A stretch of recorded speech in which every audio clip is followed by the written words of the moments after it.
Our next inducted is someone that, you hate to say this, but should have been inducted a long time ago. And his name is Mike Polin. Mike was born in the Germantown section of Philadelphia. After graduating from Germantown High School, where he started baseball, he played on the 1957 Loudon-Slogger American Legion Baseball State Championship team. He received an offer to play for the Washington Senators minor league team, but he chose to enlist in the Army. When Mike returned home, he picked up sports where he left off. Picked up basketball, but he also discovered fast-pitch softball. In 1966, he was named MVP of Philadelphia Major League Softball. He later played for Sal's Lunch, a fast-pitch softball team that appeared in 3 consecutive World Series, winning the 1970 championship. His softball career lasted 25 years, mainly playing with Sal's Lunch and Nick's Roast Beef. Most of his games he spent as a catcher, playing against some of the greatest fast-pitch softball players in the country. His claim to fame was he never wore shin guards. I don't know if that's a claim to fame, but that is the claim to fame, and he survived. In 1996, he was introduced into the Philadelphia Softball Association Hall of Fame. In 2017, he was awarded the William Pickles Kennedy Award for Old Timers Bats and Balls Association. Mike's love of sports did not end. He started coaching his kids' Little League Baseball, Pop Warner football. Mike then found his next chapter in sports, officiating. Beginning in 1984 until 2012, he was a referee and umpire for basketball, football, baseball, and softball. He worked his way from youth level to college over a span of 28 years. When age began to catch up with him, he moved into a management role for the officials, with scheduling becoming his top priority. Mike was a signer for the East Coast Football Officials Association until 2019. His continued love of Philadelphia sports got him to join, through the behest of Ron Cohen, to join the Pennsylvania Sports Hall of Fame City All-Star chapter. Mike was still on the board upon his sudden passing in 2020. He was an integral part of the board, planning and running this yearly event. Mike was married to the love of his life, Rebecca, for over 54 years, and they raised 5 children and 8 grandchildren. There's nothing he enjoyed more than going to watch and cheer on his grandchildren at their games. Now to introduce him, his son, to speak on behalf of him, his son, Chad.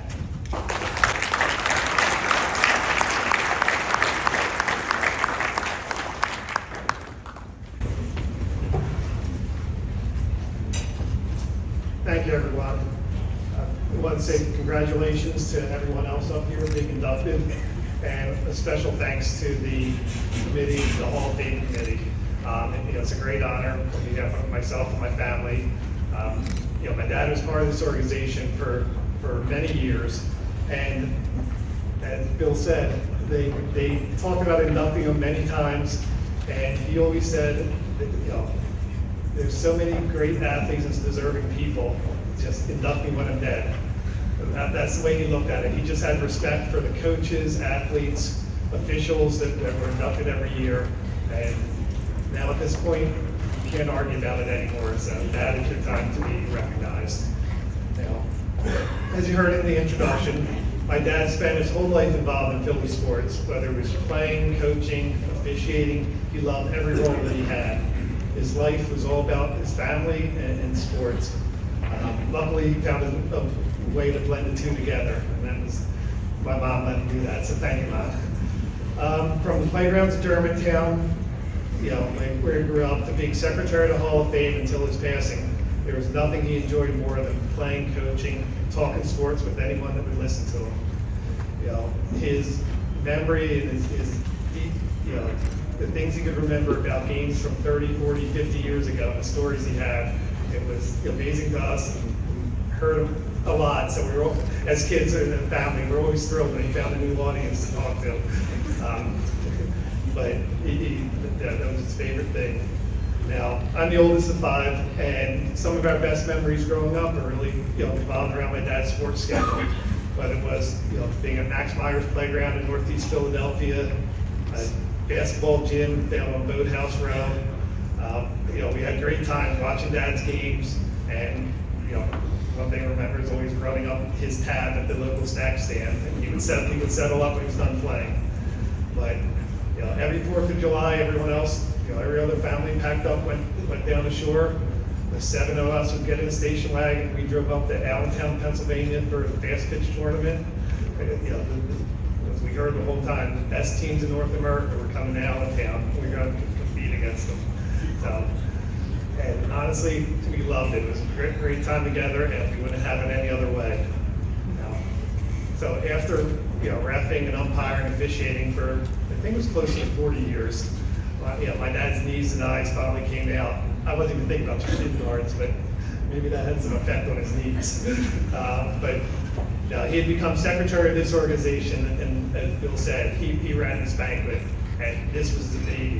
He loved being involved in the banquet, and he did everything for years. Soup to nuts. He would contact the inductees, sell tickets, sell ads, put the program together. And technology was a little challenge for Dad, so it kind of became a family affair. My wife Tina, my sister Holly, they did a lot of work behind the scenes, kind of helping things out, making Dad look good. Banquet night, he was in all his glory. He loved seeing his old friends, reminiscing and talking about the details and pitches or shots from 30, 40 years ago. But that was his thing. So he never ate during the banquet. He was always running around, just making sure everything was going just right. During his speeches, he'd stand in the back and kind of keep his eye on the clock, just, Frank would stay on schedule. So that, I'm very aware of my time up here, I can mention.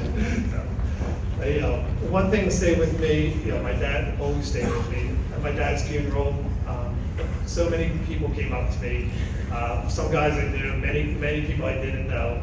But a lot of officials came up to me and talked about how my dad had helped them with his career. He took on that mentoring role, and I know that was something that he loved to do. He really, truly loved officiating. But helping out people, helping other people was a big part of what he did. He knows no one goes through this alone, and he made great friends along the way. And I like to, our family, like to thank a few people. I'm probably going to miss some names, so I apologize in advance. But Milt Halstead, former president of this organization, Bobby Dillon, who I know is back here tonight, John Gallagher, Jim Murray, the late John Ricardo, great friends of my dad, Wayne Cunningham, my dad coached with him for years and years, Dave Fine, of course, my brother-in-law and my dad's brother-in-law, and his great friend his whole life, my uncle, Coach Ron Cohen, and also a Hall of Famer here. So, my dad met Ron in their early 20s, I believe it was. My dad was a couple years older, and he was recruiting Ron to play on the rough touch football team. And despite Ronnie being playing football at Temple, my understanding is my grandmother was not happy about him playing a league with older guys and a league without pads. My dad went and reassured my grandmother he'd watch out for Ronnie and everything would be okay. Well, Ron comes out to his first game and they put him at fullback and they tell him what his role is at fullback. He goes, "You go hit the defensive end." So that's how they took care of Ronnie. So I'm sure Ron did a great job, blocking the defensive end that day. I'm also sure that Ron or my dad never told my grandmother what he was doing when he was being used as a battering ram. So after one of the football games, Ronnie introduced my dad to his sister Becky. My dad asked her out and took her on their first date. He took her to New York City to see, what else? College basketball doubleheader at Madison Square Garden. Where else could you take a first date in New York City, right, Mom? So you can't say you weren't warned. In fact, you know what? Mom, would you stand up? There's some that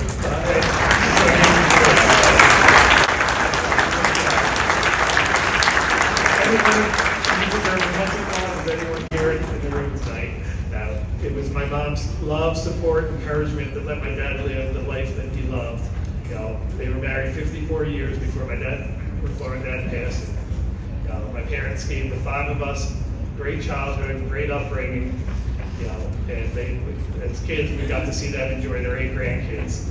And you know, when they came along, and there were more football, basketball, baseball games for Dad to go to, and my parents were always together, except at those games. Mom would not send your dad at those games. That's a whole different story. We don't have to get into that. But she was right. There was a very good reason.